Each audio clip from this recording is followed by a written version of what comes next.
हाँ दोस्तों, हर सुबह का आगाज नया नया सा, कुछ औरों के मन की सुने, कुछ अपनी भी सुनाए। कोई रंगों से खेलता है, कोई शब्दों से। चलो हम सुनहरी किरणों को अपना साथी बनाएं। चलो हम सुनहरी किरणों को अपना साथी बनाएं।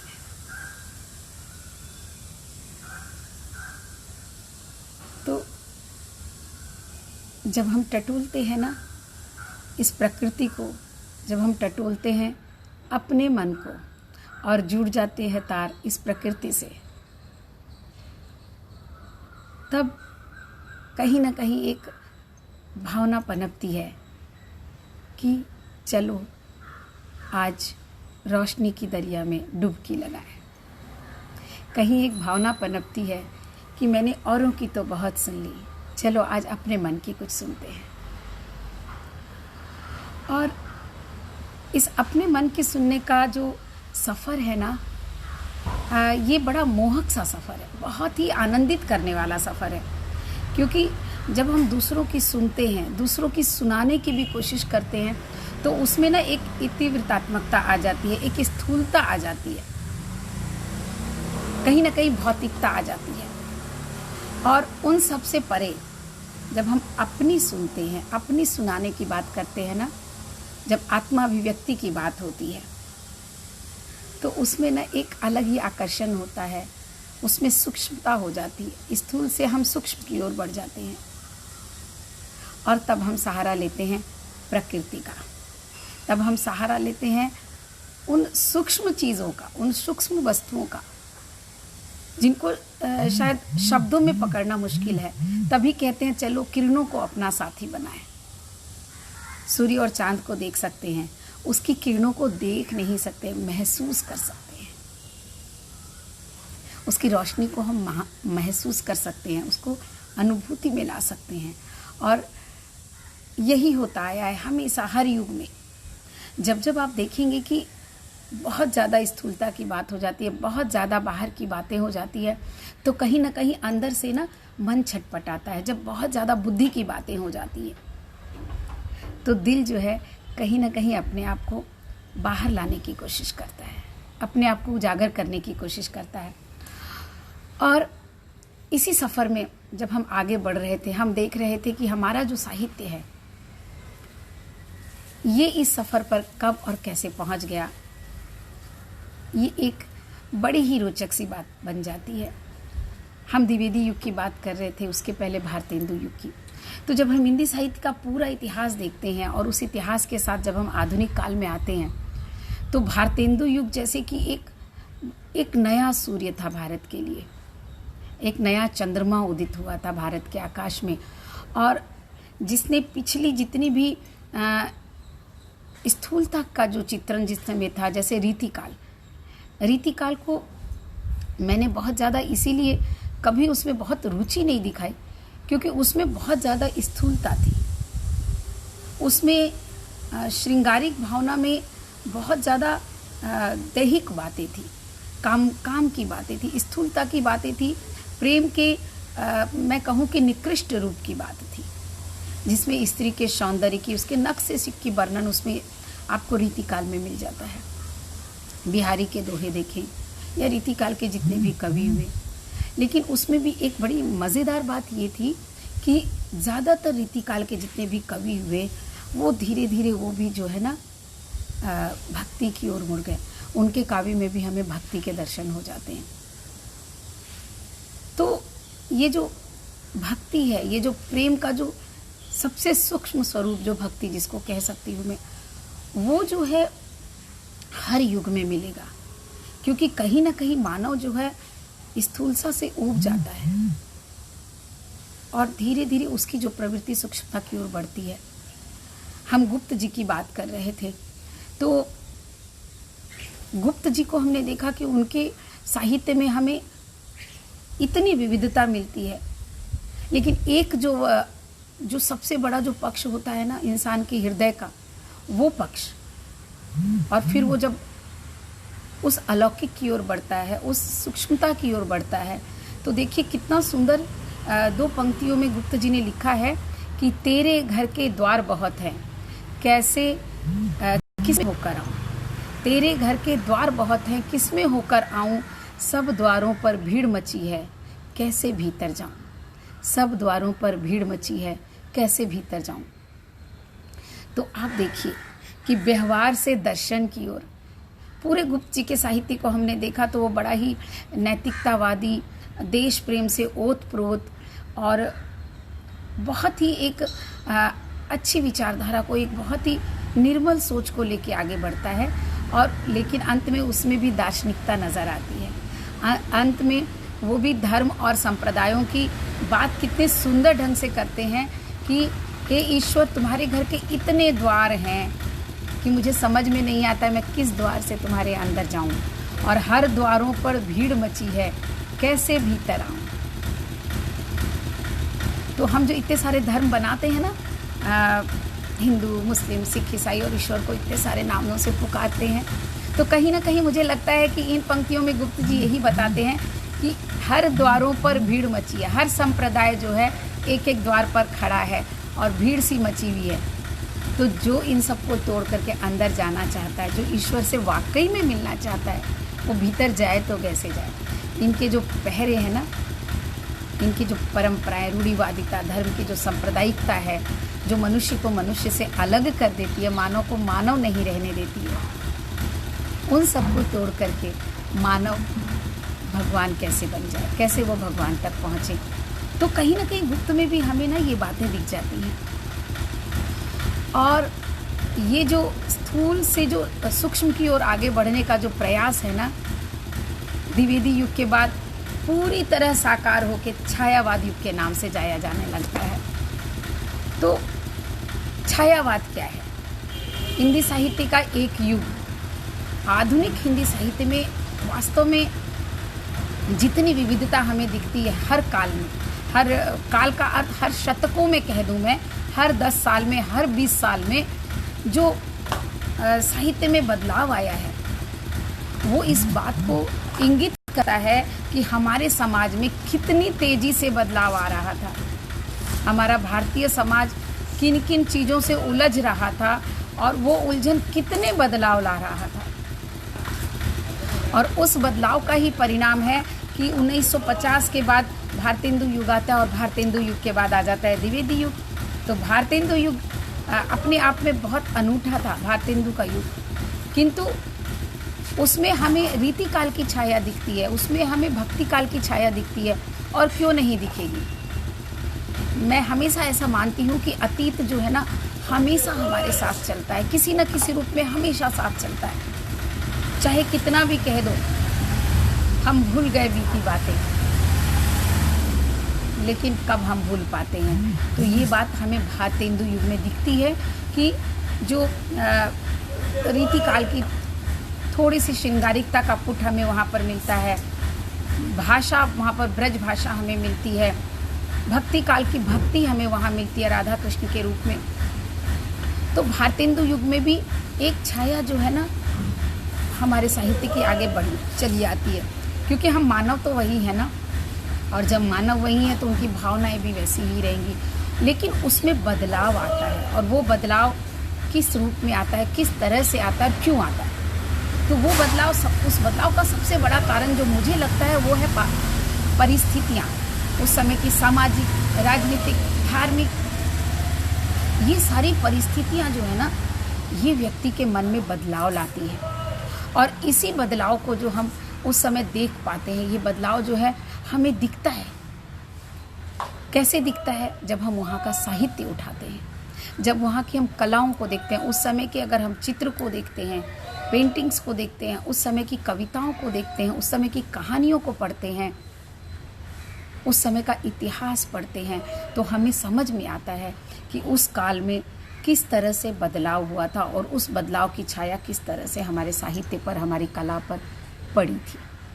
तो ये सामाजिक परिस्थितियाँ, समाज और साहित्य, जैसे बोलते हैं ना साहित्य समाज का दर्पण है, तो मैं कहती हूँ समाज भी साहित्य का दर्पण है, क्योंकि कहीं ना साहित्य में समाज की छाया पड़ती है तो साहित्य की छाया समाज पे पड़ती है। और इसी का सबसे बड़ा उदाहरण ये बनता है कि ये जब हम आज़ादी के पूर्व की बात करते हैं, 3 दिनों में जो हमने 1850 से 1900 तक की जो बात की, द्विवेदी युग की बात की, भारतेंदु युग की बात की, तो उस समय हमें दिखता है कि एक स्वतंत्रता के लिए जो छटपटाहट थी, वो छटपटाहट भारतेंदु युग में भी दिखती है और द्विवेदी युग में भी दिखती है। जब 1900 में आ जाते हैं, हम 19वीं शताब्दी में आ जाते हैं, तो देखिए द्विवेदी युग में जो साहित्य का जो परिवर्तन है ना, वो किस तरह से होता है, कितना सुंदर परिवर्तन होता है और रोचक भी बहुत होता है।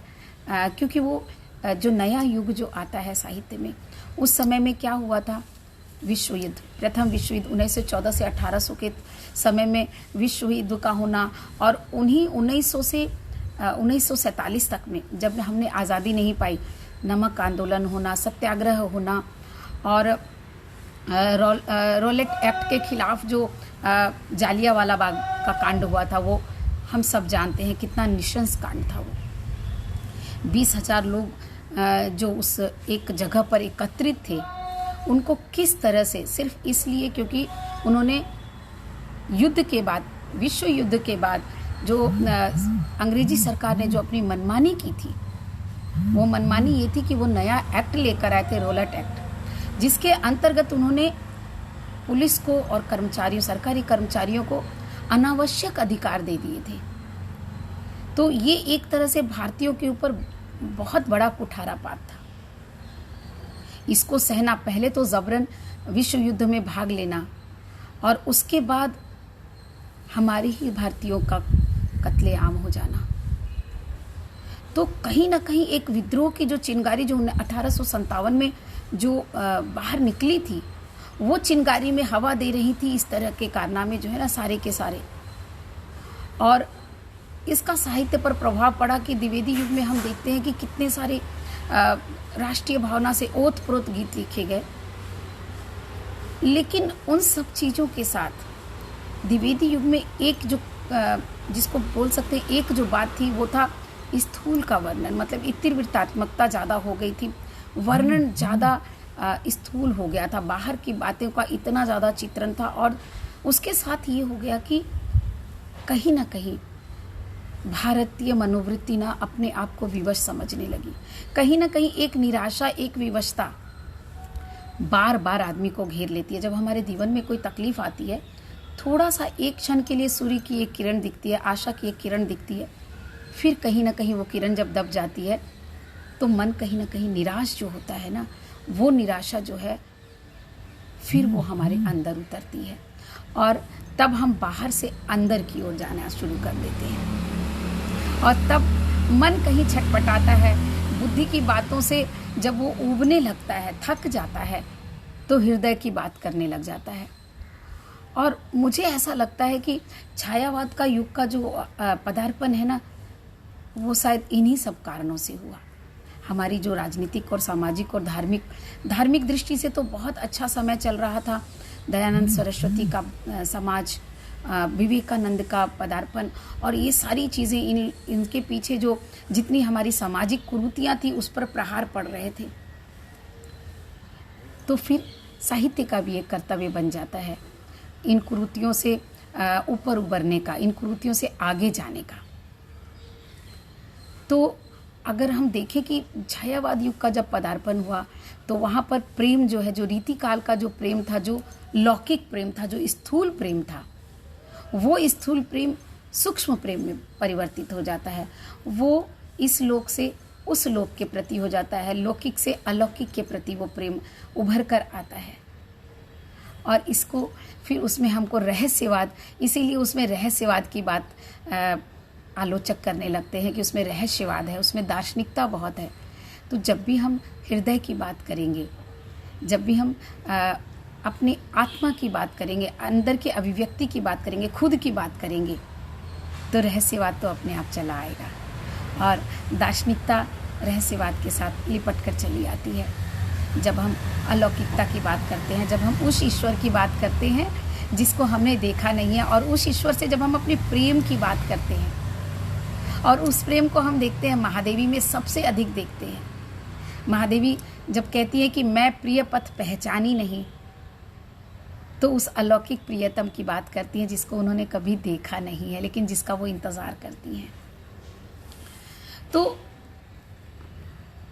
इन सारी बातों से मेरा जो एक जो रास्ता बनता है ना, वो ये बनता है कि भारतेंदु युग, द्विवेदी युग, और उसके बाद आता है छायावाद युग। छायावाद युग का समय करीब हम 19वीं शताब्दी से लेते हैं, 1914, 1918 या 1920।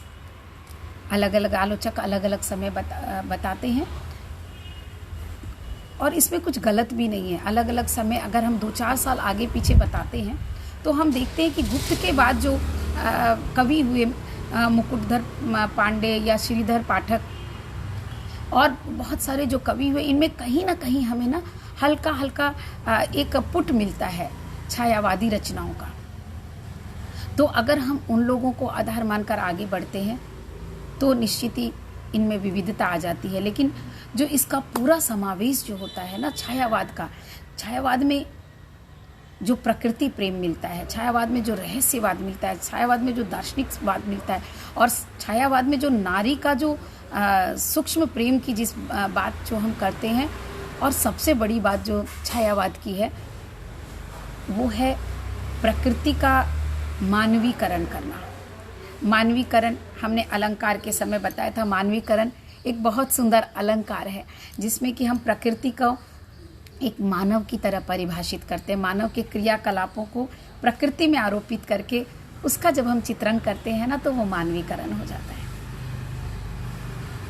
तो द्विवेदी युग की जितनी भी विशेषताएं थी उससे बहुत अलग जब एक नया युग आता है, जब नई विशेषताएं जब साहित्य में आने लगती है ना, तो वो एक नया युग कहलाता है।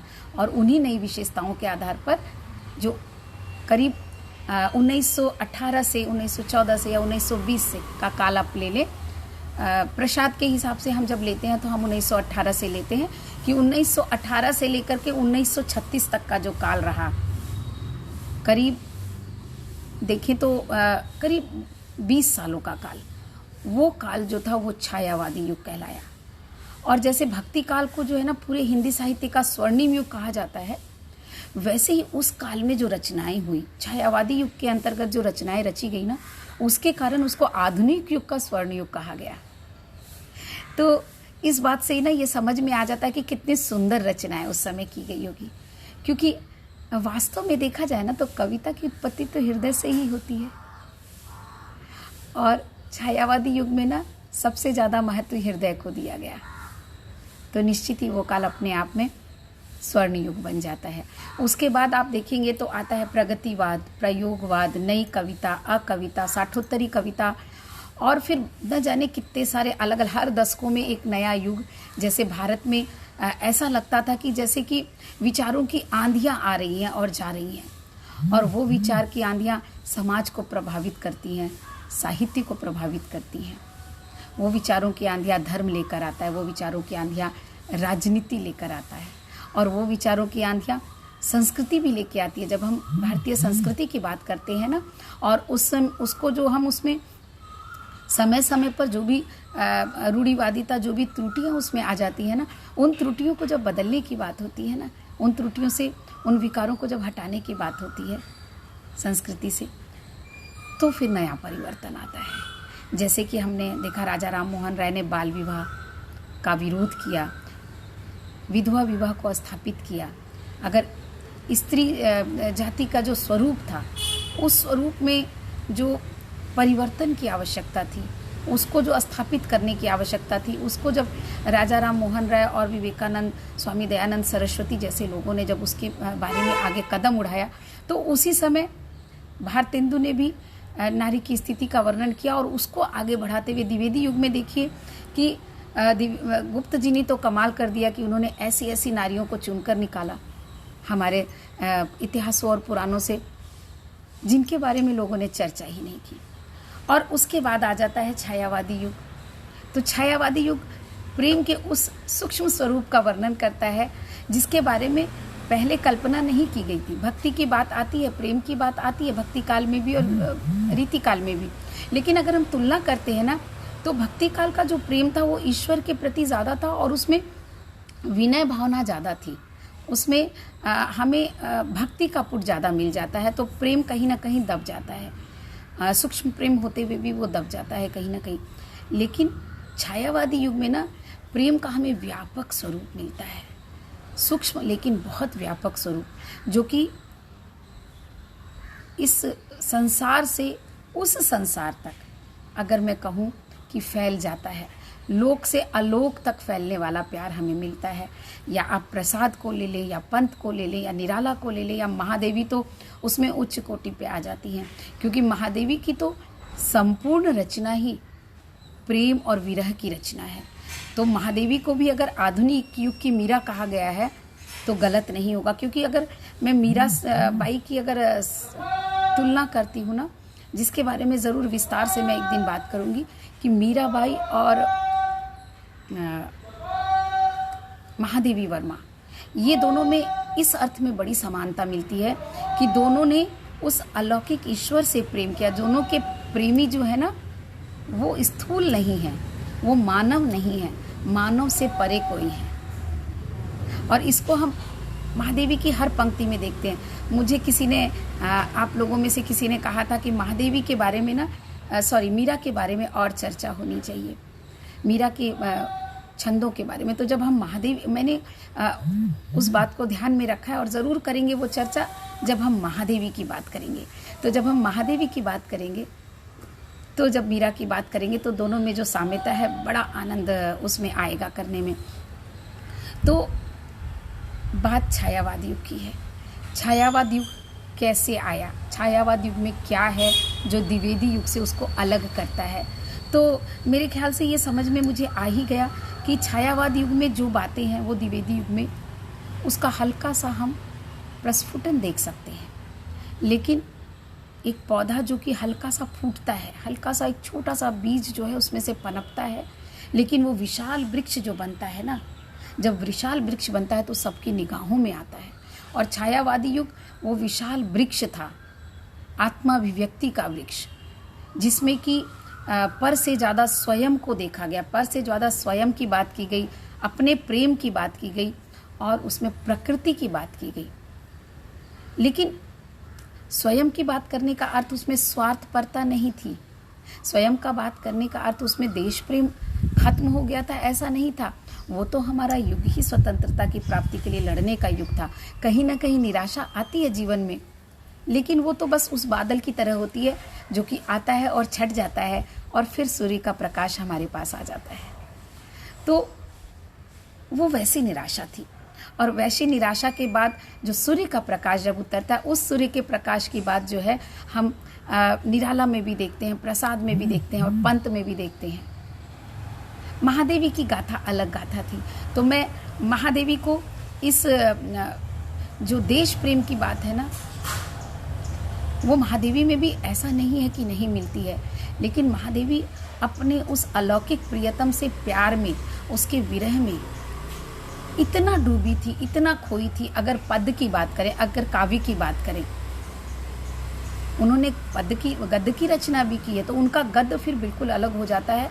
और अभी जब मैं ये यात्रा कर रही हूँ, ये सफ़र कर रही हूँ ना, तो अभी मैं पद का सफ़र कर रही हूँ, पोइट्री का सफ़र कर रही हूँ। भारतेंदु युग में भी गद्य लिखा गया, द्विवेदी युग में भी लिखा गया, और फिर हम आते हैं छायावाद युग में। तो छायावाद युग के जो 4 मुख्य स्तंभ तय होते हैं वो होते हैं प्रसाद, जयशंकर प्रसाद, सूर्यकांत त्रिपाठी निराला, सुमित्रा नंदन पंत और महादेवी वर्मा। बड़ा सुंदर कहा पंत जी ने कि वियोगी होगा पहला कवि, आह से उपजा होगा गान, निकल कर आँखों से चुपचाप, वही होगी कविता अनजान। तो वास्तव में कविता क्या होती है? पहला कवि वियोगी होगा, विरह की बात होती है, दर्द की बात होती है। और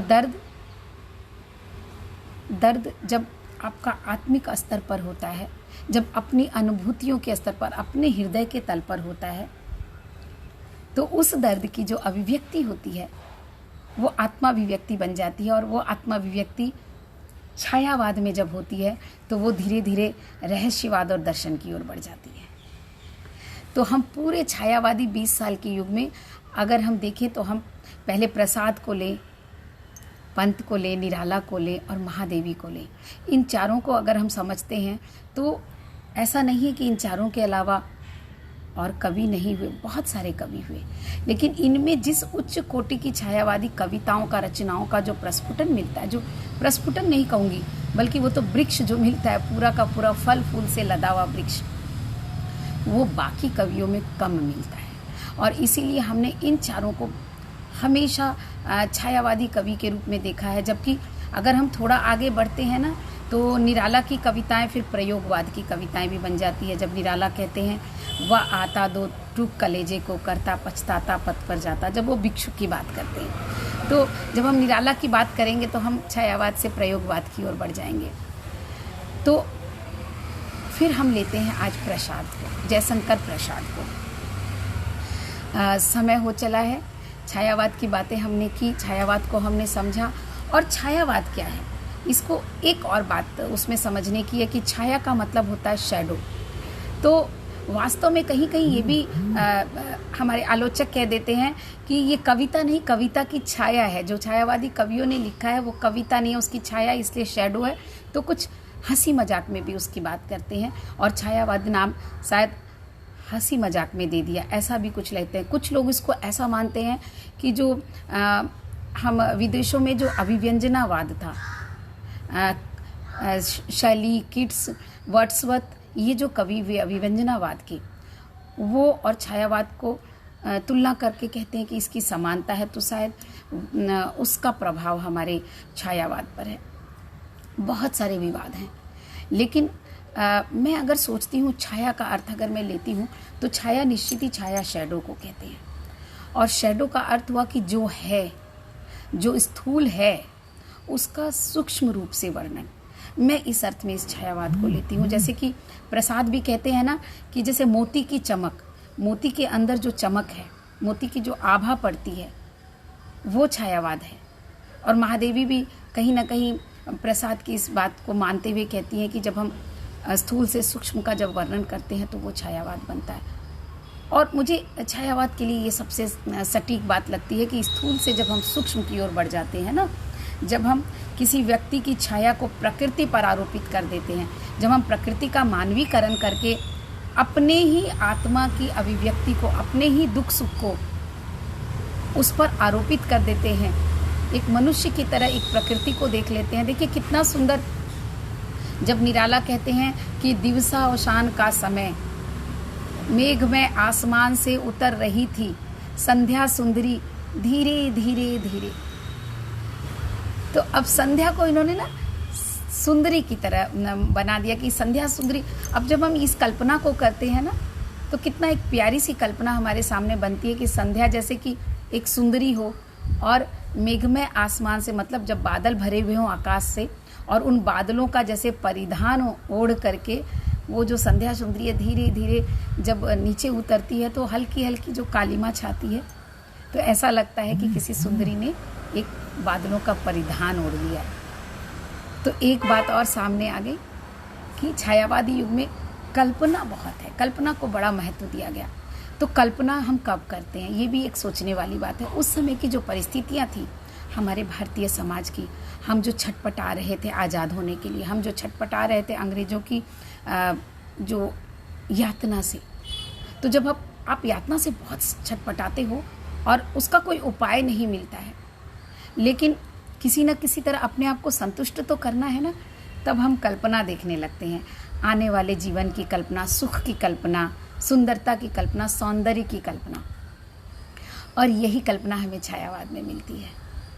तो कहीं ना कहीं ये एक वो छटपटाहट भी थी जिसका प्रतिफलन कल्पना के रूप में, छायावाद के रूप में हमारे सामने आता है। तो अगर छायावाद की विशेषताओं की बात करूँ ना, तो उसमें बहुत सारी विशेषताएं मिलेंगी जो कि द्विवेदी युग से उस युग को बिल्कुल अलग कर देती है। वो 20 साल का युग जो है, उसमें जो जितनी बातें हमें काव्य में मिलती है वो हमें समाज में दिखती है, समाज में जो मिलती है वो हमें उस काव्य में दिखती है। और उस काव्य में उस समाज से अलग अगर कुछ मिलता है तो वो है एक मनोवैज्ञानिक चित्रण। क्योंकि जब जब आप दुख से भागने की कोशिश करोगे ना, तब तब आप कल्पना लोक में जाओगे। जब जब आप स्थूलता से घबरा जाओगे, आप सूक्ष्म की तरफ बढ़ोगे। जब जब आप विरूपता से घबरा जाओगे, आप सौंदर्य की ओर बढ़ोगे, और छायावाद इसी का प्रतिफलन दिखता है मुझे। और इतनी सुंदर रचनाएं हैं छायावाद की कि आज भी जब हम पढ़ते हैं ना, अब जैसे अभी ये कोरोना का काल है, एक निराशा का काल है, एक अनिश्चितता का काल है, कुछ कुछ वैसा ही काल आज़ादी को लेकर उस समय हमारे सामने था। तो उस समय में हम सच की बात तो करते हैं, सच से भाग तो नहीं सकते हैं, जो कष्ट है वो तो है, लेकिन उस सच को सहने का, उस सच को स्वीकारने के बाद हंसने का जो परिक्रम है, खुश रहने की जो हमारी कोशिश है, वो कोशिश हमें कल्पना लोक में, वो कोशिश हमें सौंदर्य में ले जाती है, वो कोशिश हमें इस प्रकृति के पास लाकर बैठा देती है। क्योंकि अंत तो गत्वा खुश रहना हमारा अधिकार है। हम हंसना चाहते हैं, हम जीना चाहते हैं, और सौंदर्य हमेशा जो है ना, सौंदर्य की अनुभूति जो है ना कहीं हमारे में एक बहुत ही आनंद की जो एक बात आती है ना, वो कहीं ना कहीं सौंदर्य हमें देता है। और उसी सौंदर्य की बात उस समय प्रसाद ने की, पंत ने की, और उसी सौंदर्य की बात मुझे लगता है आज भी कहीं ना कहीं, ये भागने की बात नहीं है। बहुत सारे लोगों ने कहा कि छायावाद सच से भागने की बात है, लेकिन मैं कहती हूँ ये भागने की बात नहीं है, हमको समग्रता से देखना पड़ेगा। जब भी मैं कहती हूँ कि सत्य सापेक्ष होता है, तो ये सापेक्षता की बात है कि एक तरफ कहीं ना कहीं हम भाग रहे थे, तो एक तरफ कहीं ना कहीं हम जीने की कोशिश कर रहे थे। हम सारी इन कष्टों के बीच में भी उभरने की कोशिश कर रहे थे, और ये उभरने का ही तो प्रयास है कि हम 1947 में आज़ाद हो जाते हैं। तो वो उभरने के प्रयास के लिए कड़वाहट के साथ साथ, जैसे बोलते हैं ना कि नीम को शहद में लपेट करके दे दो तो वो उतर जाता है, तो कहीं ना कहीं मीठा भी चाहिए होता है। और छायावादी युग ने इस मीठे का रसवादन हमें कराया, जिसकी उस समय बड़ी आवश्यकता थी, ऐसा मुझे लगता है। तो हम छायावाद को समझें, तभी हम प्रसाद, पंत और निराला को समझ सकते हैं। इसलिए मैंने सोचा कि द्विवेदी युग से जब आगे बढ़ेंगे तो छायावादी युग की बढ़ते हैं। और छायावादी युग में की जब हम बातें करते हैं तो बड़ी ही सुंदर एक बात जो मेरे दिमाग में आती है कि फूलों को कैद करने से क्या होगा, फूलों को कैद करने से क्या होगा भला, बिखरी खुशबू को कर सको तो बताना, बिखरी खुशबू को कर सको तो बताना, बादलों से घेर लो सूरज को कितना ही, बादलों से घेर लो सूरज को कितना ही, जो उजाले को तुम रोक सको तो बताना, जो उजाले को तुम रोक सको तो बताना, दर्द दफन हो कितने ही भी सीने में मगर, दर्द दफन हो कितने ही सीने में मगर, आंखों की नमी रोक सको तो बताना, इश्क छिपा लो 7 पर्दों में भले ही, इश्क छिपा लो 7 पर्दों में भले ही, होठों की आह दबा सको तो बताना, होठों की आह दबा सको तो बताना।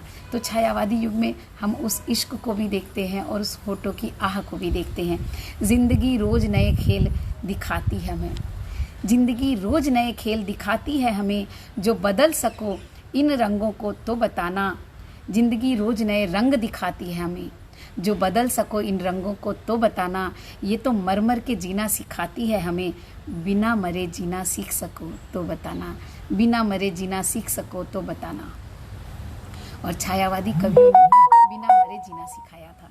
इस राह पर चौराहा, हर राह पर चौराहा, हर ओर छलावा है, हर राह पर चौराहा, हर ओर छलावा है, चुन सको जो सही एक राह तो बताना, चुन सको सही एक राह तो बताना, फिर भी ना रुकेंगे मंजिल के परवाने ये, फिर भी ना रुकेंगे मंजिल के परवाने ये, जो रोक सको इन दीवानों को तो बताना।